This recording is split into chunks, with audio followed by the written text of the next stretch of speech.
একটা গ্রামের পাশেই ছিল বড় ফাঁকা মাঠ। দিনে গ্রামের ছেলেরা সেখানে দৌড়ঝাঁপ, লুকোচুরি আর ফুটবল খেলত। কিন্তু সূর্য ডোবার পর কেউ আর সাহস করে মাঠের কাছে যেত না। সবাই বলতো ওই মাঠে নাকি ভূত খেলা করে। একদিন গ্রামের কজন দুষ্টু ছেলে ঠিক করলো আজ রাতে মাঠে গিয়ে খেলবে। চাঁদের আলোতে তারা ফুটবল নিয়ে মাঠে ঢুকল। শুরুতে সবকিছু স্বাভাবিক লাগলো, কিন্তু হঠাৎ বলটা নিজের থেকে গড়িয়ে গেল মাঠের এক কোণে।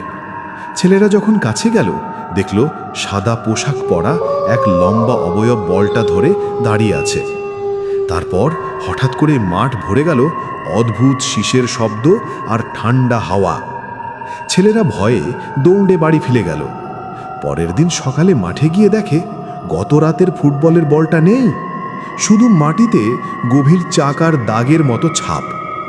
তারপর থেকে গ্রামের কেউ আর রাতে মাঠে খেলা খেলতে সাহস করে না। সবাই এখনো বলে ওই মাঠে মানুষের খেলা না, ভূতের খেলা হয়।